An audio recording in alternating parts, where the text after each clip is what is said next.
जय जय श्री राम। श्री रामचंद्र जी को करना चाहते थे वही होता है, ऐसा कोई नहीं जो उनके विरुद्ध कर सके। श्री शिव जी के वचन नारद जी के मन को अच्छे नहीं लगे, तब वे वहाँ से ब्रह्मालोक को चल दिए। एक बार गान विद्या में निपुण मुनिनाथ नारद जी हाथ में सुंदर वीणा लिए हरि गुण गाते हुए क्षीर सागर को गए। वहाँ वेदों के मस्तक स्वरूप मूर्तिमान वेदांत तत्व लक्ष्मी निवास भगवान नारायण रहते हैं। रमा निवास भगवान उठकर बड़े आनंद से उनसे मिले और ऋषि नारद के साथ आसन पर बैठ गए। चराचर के स्वामी भगवान हंसकर बोले, हे मुनि, आज आपने बहुत दिनों पर दया की है। यद्यपि श्री शिवजी ने उन्हें पहले से ही बरज रखा था, तो भी नारद जी के कामदेव का सारा चरित्र भगवान को कह सुनाया। श्री रघुनाथ जी की माया बड़ी ही प्रबल है। जगत में ऐसा कौन जन्मा है जिसे वह मोहित न कर दे। भगवान रुखा मुंह करके कोमल वचन बोले, हे मुनिराज, आपका स्मरण करने से दूसरों के मोह, काम, मद और अभिमान मिट जाते हैं। फिर आपके लिए तो कहना ही क्या है। हे मुनि सुनिए, मोह तो उसके मन में होता है जिसके हृदय में ज्ञान वैराग्य नहीं है। आप तो ब्रह्मचर्य व्रत के तत्पर और बड़े धीर बुद्धि हैं। भला कहीं आपको भी कामदेव सता सकता है? नारद जी ने अभिमान के साथ कहा, भगवान, यह सब आपकी कृपा है। करुणा निदान भगवान ने मन में विचार कर देखा कि इसके मन में गर्व के भारी वृक्ष का अंकुर पैदा हो गया है। मैं उसे तुरंत ही उखाड़ फेंकूंगा, क्योंकि सेवकों का हित करना हमारा प्रण है, और मैं अवश्य ही वो उपाय करूंगा जिससे मुनि का कल्याण और मेरा खेल हो। तब नारद जी भगवान के चरणों में सिर नवाकर चले। उनके हृदय में अभिमान और भी बढ़ गया। तब लक्ष्मीपति भगवान ने अपनी माया को प्रेरित किया। अब उनकी कठिन करनी सुनो। उस हरि माया ने रास्ते में 100 योजन 400 कोस का एक नया नगर रचा। उस नगर की भांति भांति की रचनाएं लक्ष्मी निवास भगवान विष्णु के नगर वैकुंठ से भी अधिक सुंदर थी। उस नगर में ऐसे सुंदर नर नारी बसते थे मानो बहुत ही कामदेव और उसकी स्त्री रति और ही मनुष्य शरीर धारण किए हुए हो। उस नगर में शिल निधि नामक राजा रहता था। उसके यहाँ असंख्य घोड़े, हाथी और सेना के समूह टुकड़ियाँ थे। उनका वैभव और विलास 100 इंद्रों के समान था। वह रूप, तेज, बल और नीति का घर था। उनकी विश्व मोहिनी नाम की एक ऐसी रूपवती कन्या थी जिसके रूप को देखकर लक्ष्मी जी भी मोहित हो जाए। वह सब गुणों की खान भगवान की माया ही थी। उनकी शोभा का वर्णन कैसे किया जा सकता है। वह राजकुमारी स्वयंवर करना चाहती थी। इससे वहां अगणित राजा आए हुए थे। ठीक है, ये कौन से राजा थे? ये इनका नाम था, वहाँ पर रहते थे इंद्रों के समान, मतलब 100 इंद्रों के समान है ना, शिलनिधि नाम के शिलनिधि। ठीक है। खिलवाड़ी मुनि नारद जी उस नगर में गए और नगरवासियों से उन्होंने सब हाल पूछा। सब समाचार सुनकर वे राजा के महल में आए। राजा ने पूजा करके मुनि को आसन पर बैठाया। फिर राजा ने राजकुमारियों को लाकर नारद जी को दिखलाया और पूछा कि हे नाथ, आप अपने हृदय में विचार कर इसके सब गुण दोष कहिए। उसके रूप को देखकर मुनि वैराग्य भूल गए और बड़ी देर तक उसकी ओर देखते ही रह गए। उसके लक्षण देखकर मुनि अपने आप को भी भूल गए और हृदय में हर्षित हुए, पर प्रकट रूप में उन लक्षणों को नहीं कहा। लक्षणों को सोचकर वे मन में ही कहने लगे कि जो इसे ब्याहेगा वह अमर हो जाएगा और रणभूमि में कोई उसे जीत न सकेगा। यह शिलनिधि की कन्या जिसको वरेगी, सब चर अचर जीव उसकी सेवा करेंगे। सब लक्षणों को विचार कर मुनि ने अपने हृदय में रख लिया और राजा से कुछ अपनी ओर से बनाकर कह दिया। राजा से लड़की के सुलक्षण कहकर नारद जी चल दिए, पर उनके मन में यह चिंता थी कि मैं जाकर सोच विचार अब वही उपाय करूं जिससे वह कन्या मुझे ही वरे। इस समय जब तब से तो कुछ हो ही नहीं सकता। हे विधाता, मुझे यह कन्या किस तरह मिलेगी? इस समय तो बड़ी भारी शोभा और विशाल सुंदर रूप चाहिए, जिसे देखकर राजकुमारी मुझ पर रिझ जाए और तब जयमाल मेरे गले में डाल दे। एक काम करूं कि भगवान से सुंदरता मांगू, पर भाई उनके पास जाने से तो बहुत देर हो जाएगी, किंतु श्रीहरि के समान मेरा हितु भी कोई नहीं है, इसलिए इस समय वे ही मेरे सहायक हो। उस समय नारद जी ने भगवान की बहुत प्रकार से विनती की। तब लीलायमान कृपालु प्रभु वहीं प्रकट हो गए और स्वामी को देखकर नारद जी के नेत्र शीतल हो गए और वे मन में बड़े ही हर्षित हुए कि अब तो काम बन ही जाएगा। नारद जी ने बहुत आर्त दिन होकर सब कथा कह सुनाई और प्रार्थना की कि कृपा कीजिए और कृपा करके मेरे सहायक बनिए। हे प्रभु, आप अपना रूप मुझको दीजिए, किसी प्रकार से उस राजकन्या को नहीं पा सकता, किसी प्रकार से मैं उस राजकन्या को नहीं पा सकता। हे नाथ, जिस तरह मेरा हित हो आप वह शीघ्र कीजिए। मैं आपका दास हूँ। आपकी अपनी माया का विशाल बल देख दीनदयालु भगवान मन ही मन हंसकर बोले, हे नारद जी सुनो, जिस प्रकार आपका परम हित होगा वह हम वही करेंगे, दूसरा कुछ नहीं। हमारा वचन असत्य नहीं होता। हे योगी मुनि सुनिए, योग से व्याकुल रोगी कुपथ्य मांगे तो वेद उसे नहीं देता। इस प्रकार मैंने भी तुम्हारा हित करने की ठान ली है। ऐसा कहकर भगवान अंतर्ध्यान हो गए। भगवान की माया के वंशीभूत हुए मुनि ऐसे मूढ़ हो गए कि भगवान की अगुण स्पष्ट वाणी को भी न सुन सके। ऋषिराज नारद जी तुरंत वहां गए जहां स्वयंवर भूमि बनाई गई थी। राजा लोग खूब सज धज कर समाज सहित अपने अपने आसन पर बैठे थे। मुनि नारद जी मन ही मन प्रसन्न हो रहे थे कि मेरा रूप बड़ा ही सुंदर है, मुझे छोड़ कन्या भूलकर भी दूसरे को न वरेगी। कृपा निदान भगवान ने मुनि के कल्याण के लिए उन्हें ऐसा कुरूप बना दिया कि जिसका वर्णन नहीं हो सकता, पर यह चरित्र कोई भी न जान सका। सबने उन्हें नारद जी ही जानकर प्रणाम किया। वहाँ 2 शिवजी के गण भी थे, वे सब भेद जानते थे। ब्राह्मण का वेश बनाकर सारी लीला देखते फिरते थे, वे भी बड़े मोजी थे। नारद जी अपने हृदय में रूप का बड़ा अभिमान लेकर जिस समाज पंक्ति में जाकर बैठे थे, ये शिवजी के दोनों गण भी वहीं बैठ गए।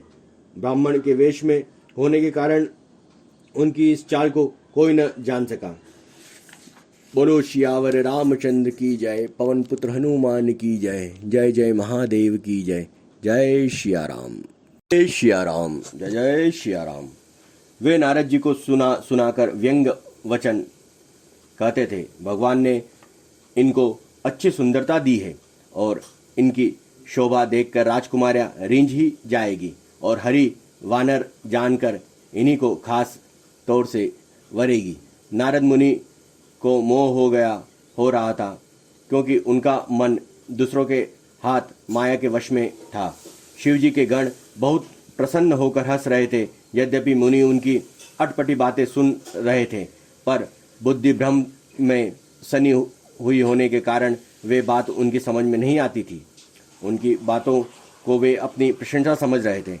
इस विशेष चरित्र को और किसी ने नहीं जाना, केवल राजकन्याओं ने नारद जी का वह रूप देखा। उनका बंदर सा मुंह और भयंकर शरीर देखते ही कन्या के हृदय में क्रोध उत्पन्न हो गया। तब राजकुमारी सखियों को साथ लेकर इस तरह चली मानो राजहंसिनी चल रही है। वह अपने कमल जैसी हाथों में जयमाला लिए सब राजाओं को देखती हुई घूमने लगी। जिस और नारद जी रूप के गर्व में फूले बैठे थे, उस और उसने भूलकर भी नहीं ताका। नारद मुनि बार बार उचकते और झटपटाते हैं। उनकी दशा देखकर शिवजी के गण मुस्कुराते हैं। कृपालु भगवान भी राजा का शरीर धारण कर वहां जा पहुंचे। राजकुमारी ने हर्षित होकर उनके गले में जयमाला डाल दी। लक्ष्मी निवासी भगवान दुल्हनी को ले गए सारी राजमंडली निराश हो गई। मोह के कारण मुनि की बुद्धि नष्ट हो गई थी। इससे वे राजकुमारों को गई देख बहुत ही विकल हो गए, मानो गांठ से छूटकर मणि गिर गई हो। जब शिवजी के गणों ने मुस्कुराकर कहा, जाकर दर्पण में अपना मुंह तो देखिए। ऐसा कहते ही वे दोनों बहुत ही भयभीत होकर भागे। मुनि ने जल में झांककर उनका मुंह देखा। अपना रूप देखकर उनका क्रोध बहुत बढ़ गया। उन्होंने शिवजी के उन गणों को अत्यंत कठोर श्राप दिया, तुम दोनों कपटी और पापी, जाकर राक्षस हो जाओ। तुमने हमारी हंसी की है, उनका फल चखो। अब फिर किसी मुनि की हंसी करना। मुनि ने फिर जल में देखा तो उन्हें अपना असली रूप प्राप्त हो गया। तब भी उन्हें संतोष नहीं हुआ। उनके ओंठ फड़क रहे थे और मन में क्रोध भरा था। तुरंत ही वे भगवान कमलापति के पास चले। मन में सोचते जाते हैं, जाकर या तो श्राप दूंगा या प्राण दे दूंगा। उन्होंने जगत में मेरी हंसी कराई है। दैत्यों के शत्रु भगवान हरि उन्हें बीच रास्ते में ही मिल गए। साथ में लक्ष्मी जी और वहीं राजकुमारी थी। देवताओं के स्वामी भगवान ने मीठी वाणी में कहा, हे मुनि, व्याकुल की तरह कहाँ जा रहे हो? ये शब्द सुनते ही नारद जी को बड़ा क्रोध आया। माया के वंशीभूत होने के कारण मन में चेत नहीं रहा। मुनि ने कहा, तुम दूसरों की संपदा नहीं देख सकते। तुम्हारे ईर्ष्या और कपट बहुत है।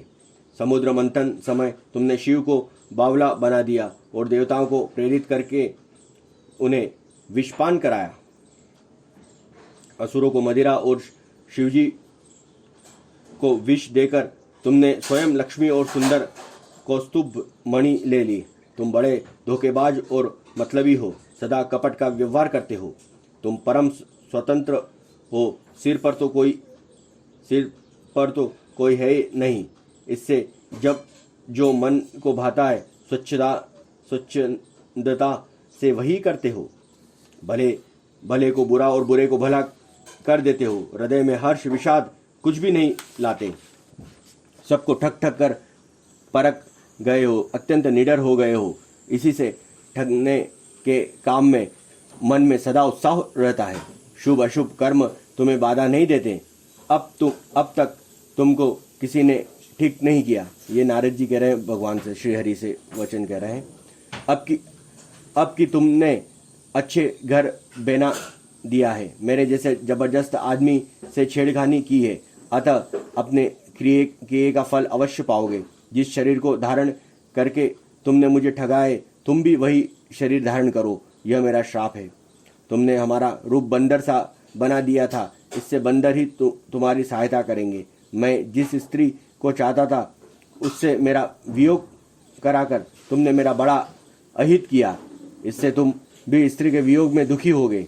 शाप को सिर पर चढ़ाकर हृदय में हर्षित होते हुए प्रभु ने नारद से बहुत विनती की और कृपा निदान भगवान ने अपनी माया की प्रबलता खींच ली।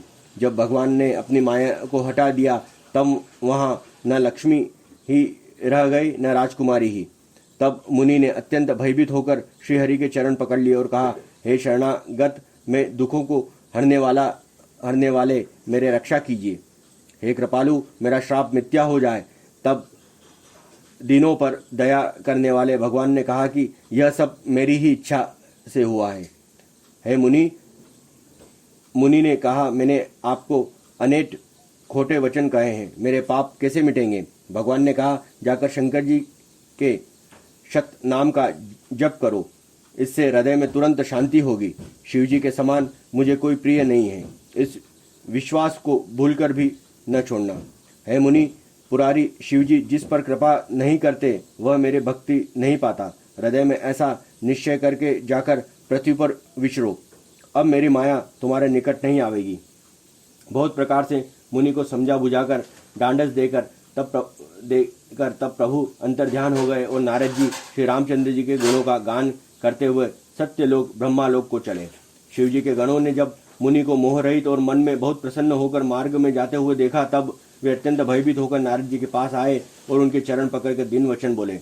हे मुनिराज, हम ब्राह्मण नहीं हैं, शिव के गण हैं। हमने बड़ा अपराध किया है जिसका फल हमने पा लिया है। हे कृपालु, अब शाप दूर करने की कृपा कीजिए। दिनों पर दया करने वाले नारद ने कहा, तुम दोनों जाकर राक्षस हो जाओ। तुम्हें महान ऐश्वर्य, तेज और बल की प्राप्ति हो। तुम अपनी भुजाओं के बल से जब सारे विश्व को जीत लोगे, तब भगवान विष्णु मनुष्य का शरीर धारण करेंगे। युद्ध में श्री हरि के हाथ में तुम्हारी मृत्यु होगी, जिससे तुम मुक्त हो जाओगे और फिर संसार में जन्म नहीं लोगे। वे दोनों मुनि के चरणों में सिर नवाकर चले और समय पाकर राक्षस हुए। देवताओं को प्रसन्न करने वाले, सज्जनों को सुख देने वाले, पृथ्वी का भार हरण करने वाले भगवान ने एक कल्प में इसी कारण मनुष्य का अवतार लिया। इस प्रकार भगवान के अनेकों सुंदर, सुखदायक और अलौकिक जन्म और कर्म हैं। प्रत्येक कल्प में जब जब भगवान अवतार लेते हैं तो नाना प्रकार की सुंदर लीलाएं करते हैं। तब तक मुनीश्वरों ने परम पवित्र काव्य रचना करके अपनी कथाओं का गान किया और भांति भांति के अनुपम प्रसंगों का वर्णन किया है, जिनको सुनकर समझकर विवेक लोग आश्चर्य नहीं करते हैं। बोलो सियावर रामचंद्र की जय। पवन पुत्र हनुमान।